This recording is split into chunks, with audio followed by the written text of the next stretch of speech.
오늘 우리에게 주시는 하나님의 말씀은 신약성경 사도행전 19장 1절에서 7절까지의 말씀입니다.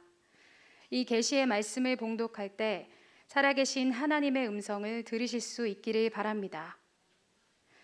아볼로가 고린도에 있을 때 바울이 윗지방으로 다녀 에베소에 와서 어떤 제자들을 만나 이르되 너희가 믿을 때에 성령을 받았느냐?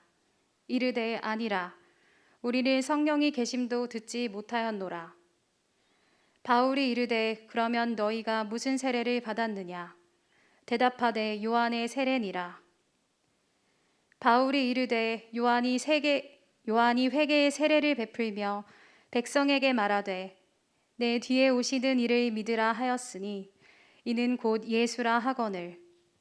그들이 듣고 주 예수의 이름으로 성령 세례를 받으니 바울이 그들에게 안수하매 성령이 그들에게 임하심으로 방언도 하고 예언도 하니 모두 12사람쯤 되니라.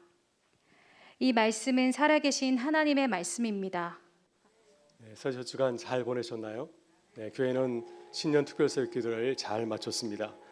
단일 뜻을 정하고 하나님과 함께 살아가는 것처럼 또 새롭게 뜻을 정하고 살아가는 한 해가 되시기를 간절히 바라고요. 또 주 안에서 세운 모든 고백과 다짐이 또 뜻이 아름답게 이루어질 수 있기를 간절히 바랍니다. 오늘도 우리 예배 가운데 주님의 크신 은혜와 사랑이 함께하기를 간절히 바랍니다. 새해 우리 교회는 새로운 비전을 세우고 뜻을 정하였습니다. 담대하게 거침없이 가르치는 교회라는 뜻을 세우고 새해를 시작하였습니다. 우리 교우들께서 가정과 일터에서도 이 비전을 나누고 함께 기도할 수 있으면 감사하겠습니다. 앞으로 교회 새해의 비전과 사역을 소개하고 함께 나누고자 합니다.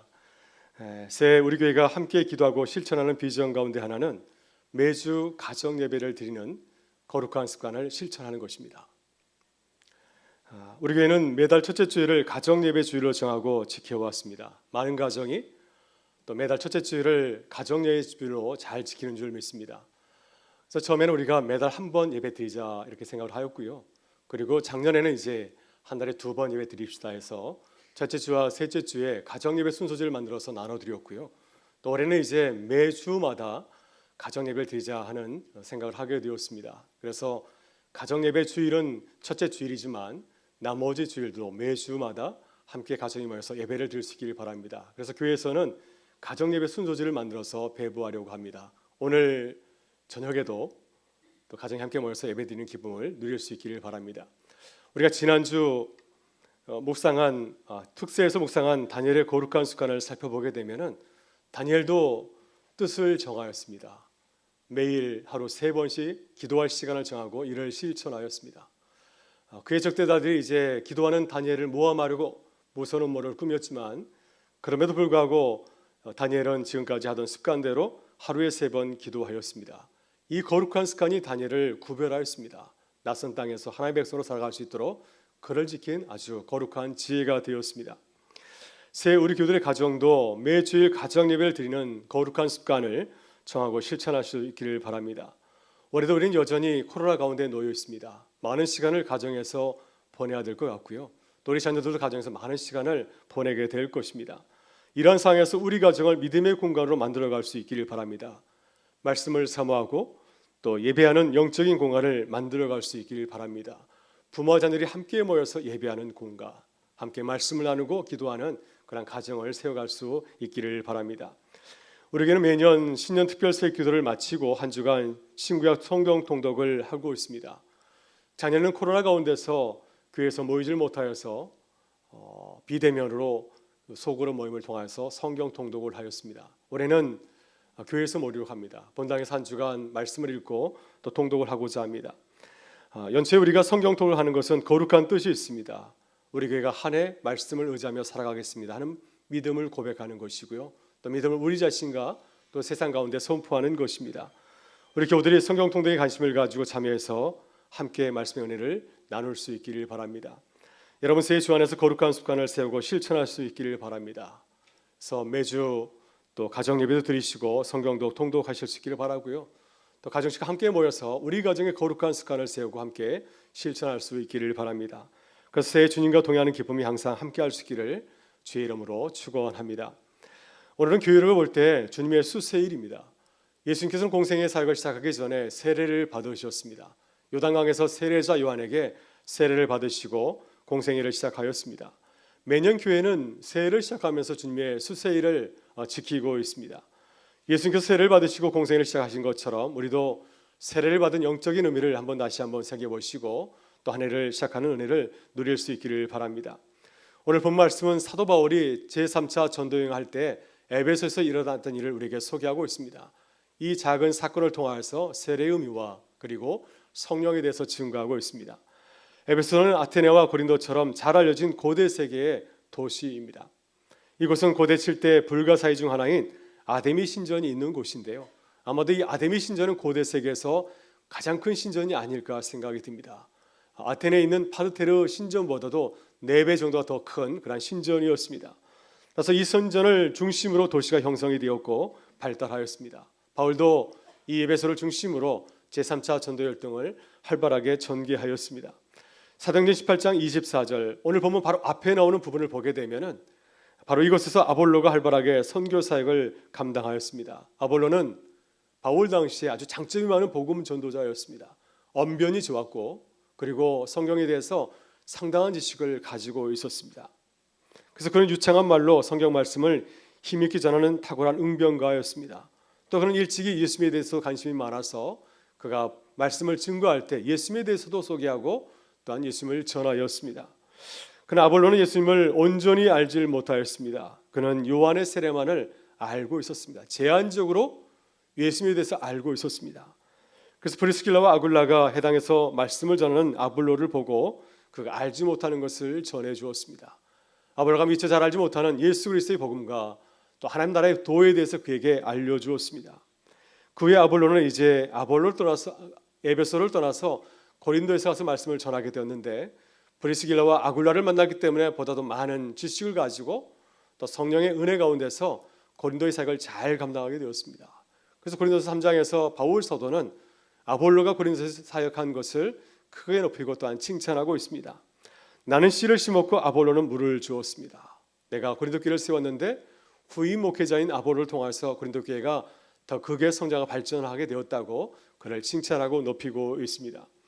바울은 아볼로가 떠난 에베소에 와서 교인들을 만났습니다. 바울은 그들이 성령 가운데서 잘 지냈는지를 확인하기 위해서 그들에게 질문을 던집니다. 너희가 믿을 때 성령을 받았느냐? 그런데 그들은 뜻밖의 말씀을 전합니다. 아닙니다. 우리는 성령에 대해서 듣지를 못하였습니다. 바울은 성령을 받지 못했다고 하는 에베소 교인들의 대답을 두고 깜짝 놀랐습니다. 그래서 다시 그들에게 물었습니다. 그러면 너희는 무슨 세례를 받았느냐? 물었을 때 에베소 교인들은 요한의 세례를 받았다고 증거를 합니다.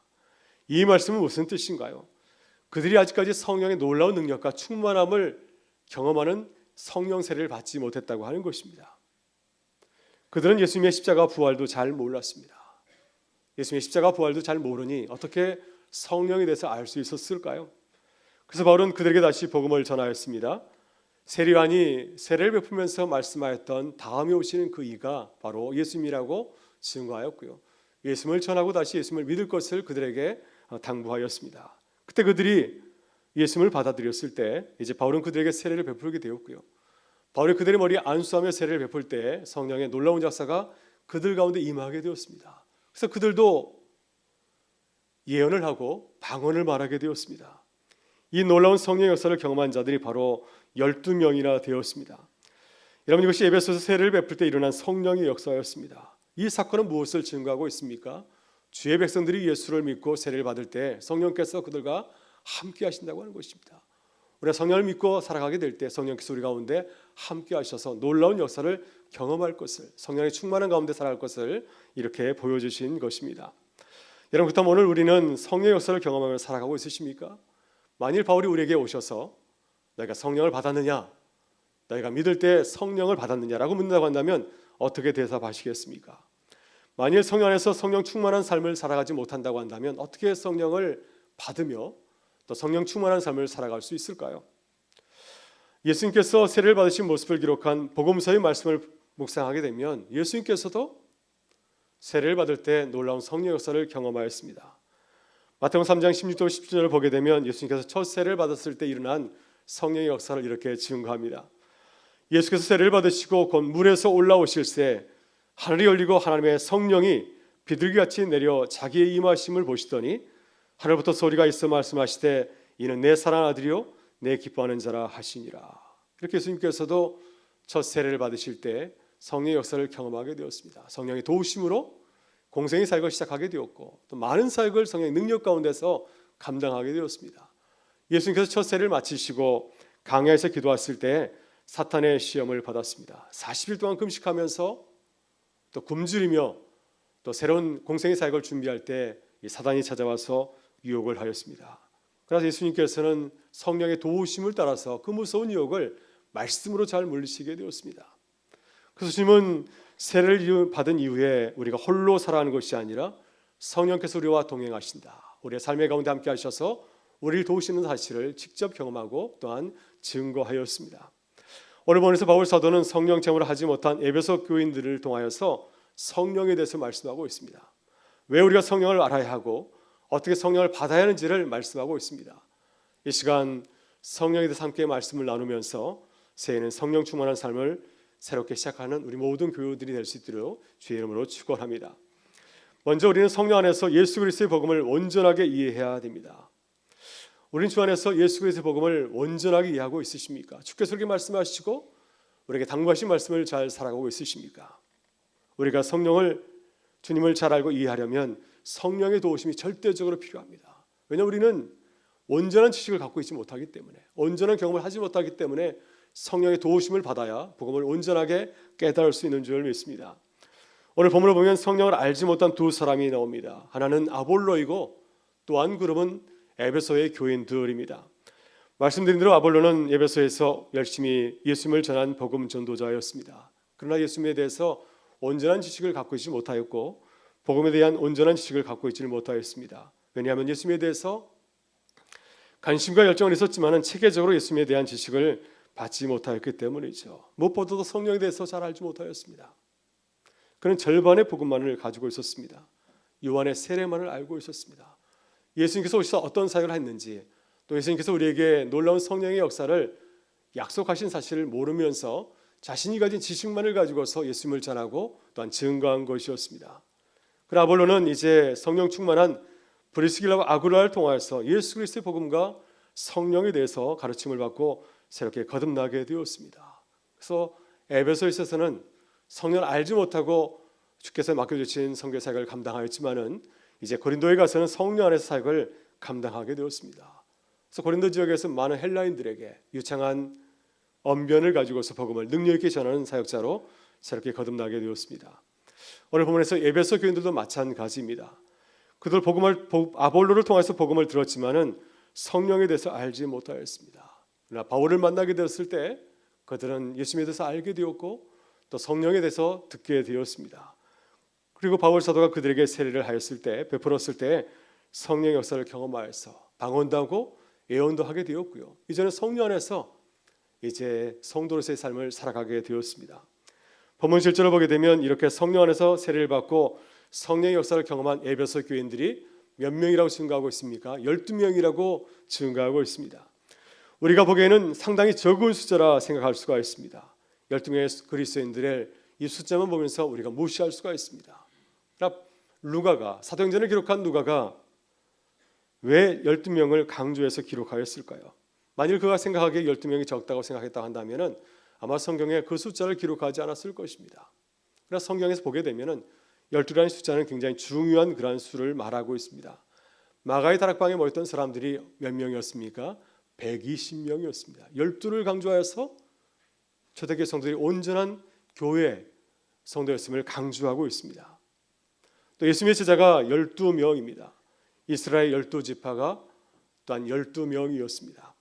따라서 12는 하나님의 백성을 상징하는 수이고요. 또 신약시대에는 예수님의 제자와 교회를 상징하는 숫자가 바로 이 12입니다. 따라서 이 12명의 그리스도인은 단순히 12명이 아니죠. 그들은 장차 에베소 교회를 세우고 또 성장시 부흥시킬 교인임을 강조하고 있습니다. 이들이 주님의 교회를 세우고 성령 충만해서 복음을 땅끝까지 전할 사명을 감당할 제자들이라고 하는 사실입니다. 이제 이 에베소 지역에 12명의 하나님의 사람들이 성령을 받았기 때문에 이들을 통해서 놀라운 성령의 역사가 일어날 것을 이 수를 통해서 강조하고 있는 것이죠. 여러분 새 성령을 사모하실 수 있기를 바랍니다. 온전한 복음을 알기 위해서 성령의 은혜를 간절히 사모하고 또 기도하실 수 있기를 바랍니다. 아볼로가 복음을 온전히 알고 힘있게 사역을 감당한 것처럼 에베소 교회 교인들이 12명의 사도들이 12명의 제자들이 복음을 온전히 알고 사역을 감당한 것처럼 새 우리도 성령 안에서 복음을 온전히 깨닫고 살아가는 기쁨이 우리 가운데 함께 할 수 있기를 간절히 바랍니다. 다음 우리는 겸손하게 성령에 대해서 묻고 알아야 됩니다. 우리가 주 안에 성령의 사람으로 살아가려면 우리의 태도가 매우 중요합니다. 성령을 받아들이고 성령 안에 살아가려면 좋은 태도를 가져야 됩니다. 성령을 받는다고 하는 것은 단지 성령을 받는 것이 아니라 성령의 역사를 믿고 그분을 우리의 삶 가운데 모셔드리고 그분의 인도심을 따라가는 것이죠. 만일 내가 나를 부인하거나 포기하지 않는다고 한다면 우리는 성령께서 이끄시는 삶을 살아갈 수가 없습니다. 그래서 우리는 가장 먼저 필요한 것이 무엇이겠습니까? 겸손한 자세와 태도를 가져야 됩니다. 오늘 본문에서 만나는 아볼로와 에베소 그리스도인들은 좋은 모습을 보여주었습니다. 그들은 참 겸손한 모습을 우리에게 보여주고 있습니다. 아볼로는 말씀드린 것처럼 알렉산드리아 출신 유대인입니다. 알렉산드리아는 고대 사이에서 문명과 또 문화의 중심지였고 또한 교육의 중심지였습니다. 아볼로는 이 지역에서 태어나고 또한 자랐기 때문에 교육을 통해서 상당한 지식을 갖게 되었을 것입니다. 그래서 그는 언변이 뛰어나고 유대인으로서 성경에 정통하였습니다. 또 예수님에 대한 지식이 상당하였습니다. 그래서 이런 실력을 가지고서 이제 에베소 지역에서 말씀을 전했던 것이죠. 그런데 브리스길라와 아굴라가 아볼로의 설교를 듣고 문제를 제기하였습니다. 그는 아직까지 요한의 세례밖에 모른다고 하는 겁니다. 예수님에 대해서 잘 모르고 성령에 대해서 모른다는 사실을 그에게 지적하고 그에게 가르침을 주었습니다. 그때 아볼로는 어떻게 하였나요? 여러분이나 어떻게 하겠습니까? 누가 나에게 찾아와서 새로운 가르침을 준다면 그것을 기쁘게 받아들일까요? 언짢게 생각할 수 있지 않겠습니까? 또 그 가르침을 거절할 수가 있습니다. 그러나 아볼로는 가르침을 겸손하게 받아들였습니다.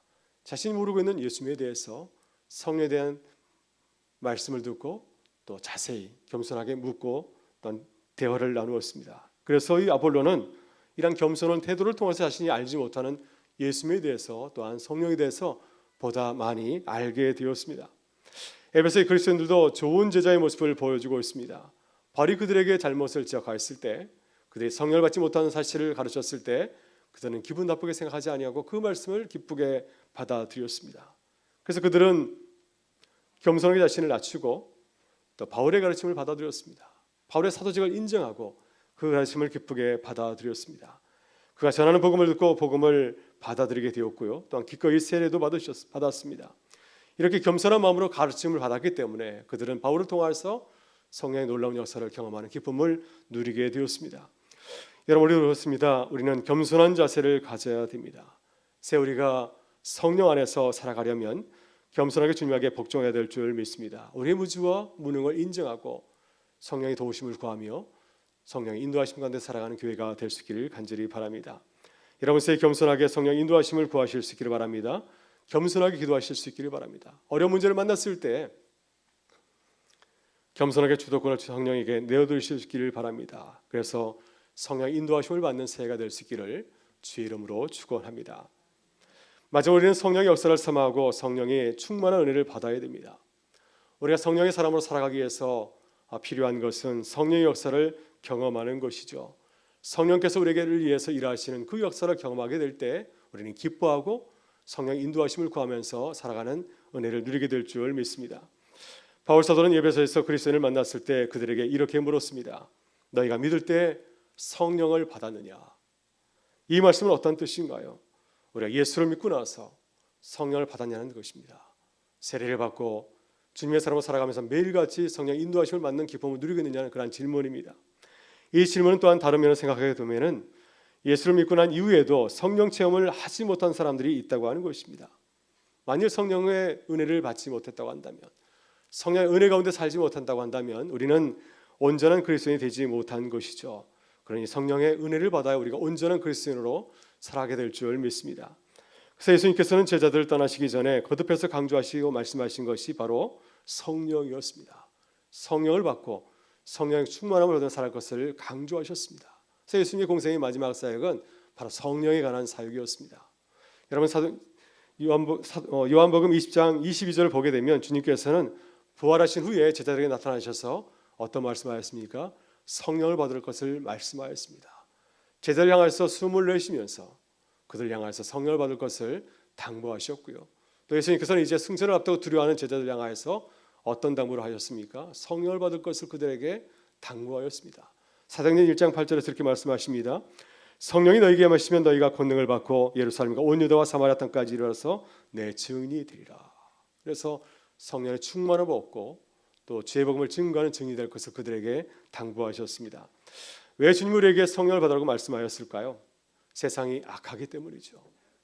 세상이 우리보다 강하기 때문입니다. 우리가 홀로 이 모든 사역을 감당할 수 없기 때문이죠. 베드로전서 5장 8절에서 이렇게 말씀하십니다. 너희 대적 마귀가 우는 사자까지 두루다니며 삼킬 자를 찾나니라고 말씀하고 있습니다. 성령께서 우리를 도우실 때 이 모든 사역을 감당할 수 있고 또 우리의 대적 사단과 맞서 싸우는 승리를 거둘 수 있기 때문입니다. 그래서 우리는 성령을 사모해야 될 줄 믿습니다. 누가복음 11장 13절을 보게 되면 주님은 우리에게 성령을 주신다고 약속하였습니다. 너희가 악할지라도 좋은 것을 자식에게 줄 줄 알거든 하물며 너희 하늘 아버지께서 구하는 자에게 성령을 주시지 않겠느냐 하시니라. 그래서 우리가 이 거룩한 뜻을 세우고 성령을 사모하게 될 때 하늘 아버지께서 우리에게 성령을 주신다고 주님은 약속하시고 말씀하였습니다. 여러분, 주님이 새해를 맞이한 우리에게 오셔서 말씀하신다면 어떤 말씀을 하실까요? 우리가 새해를 맞이해서 담대하게 거침없이 가르치는 교회로 뜻을 저어 나가는데 주님께서 우리 교회 오신다고 한다면 어떤 말씀을 전해 주시겠습니까? 주님 바울 사도처럼 우리에게 물을 것입니다. 너희가 믿을 때 성령을 받았느냐? 새해를 시작하였는데 성령의 은혜를 가지고서 시작한 시를 우리에게 물으실 것입니다. 우리가 성령을 간절히 사모하며 성령의 은혜를 받을 때 우리는 이 모든 사역을 감당하게 될 줄 믿습니다. 그래서 우리에게 오셔서 성령을 받기까지 온전히 기도할 것을 우리에게 당부하실 줄 믿습니다. 여러분, 우리는 지난 한 주간 신년 특별 세우기를 하면서 다니엘의 삶을 묵상하였습니다. 여러분, 한 주간 다니엘의 삶을 묵상하고 기도하면서 어떠한 또 고백과 다짐을 하였습니까? 우리는 다니엘의 개인적인 능력이나 성공을 부러워할지 모릅니다. 그러나 홀로 낯선 땅을 살아간 다니엘이 우리에게 강조하는 것은 무엇인가요? 우리가 다니엘을 묻는다고 한다면 다니엘이 승리한 그 비결을 우리에게 어떻게 간증하며 또한 증거하겠습니까? 다니엘은 우리에게 이렇게 말씀하실 것입니다. 저는 유대인 포로였습니다. 바벨론 유배지에서 하나님의 은혜가 아니면 도저히 살아갈 수 없었습니다. 그래서 오직 하나님을 의지하며 또 하나님의 은혜를 사모하였습니다. 하나님과 함께 살아가기로 마음을 정하고 기도하게 될 때 하나님께서 나를 선한 길로 인도하여 주셨습니다. 이런 고백과 간증을 우리에게 전할 것입니다. 여러분, 어떻게 새 다니엘처럼 승리하는 삶을 살아갈 수 있을까요? 오늘 주님 우리에게 말씀하시는 줄 믿습니다. 너희가 믿을 때 성령을 받았느냐? 새해를 시작하면서 성령의 은혜를 구하는 줄 우리에게 당부하실 것입니다. 우리가 주의 안에서 성령을 간절히 사모하며 나가게 될 때 하나님께서 우리에게 성령을 주시고 새해를 담대하게 더 거침없이 승리하는 삶을 우리에게 허락하여 줄 줄 믿습니다. 이번 특세에서 함께 고백하였던 결단성은 주만 의지해라고 하는 찬양곡이죠. 이 찬양곡은 새해 우리가 어떤 마음가짐을 가지고서 걸어가야 될 것인지를 우리에게 잘 또한 증거하고 있습니다. 그 가사의 내용이 이렇습니다. 의지했던 모든 것 변해가고 억울한 마음은 거져가네. 부끄럼 없이 살고 싶은 마음 주님 아시네. 모든 일을 손으로 이겨내고 죄의 유혹을 따르지 않네. 나를 구원하신 영원한 그 사람 크신 그 은혜 날 붙드시네. 주어진 내 삶을 작게만 보여도 선하신 주 나를 이끄신 보네. 중림을 오시는 주님만 따르네. 날 택하신 주님만 의지해. 보이는 상황에 무너질지라도 예수 능력이 나를 붙드네. 보이지 않아도 주님만 따르네. 내 평생 주님만 노래하리라. 여러분, 그렇습니다. 이 찬양의 가사처럼 새해 승리하는 삶을 살아가는 비결은 주님만을 의지하는 것인 줄 믿습니다.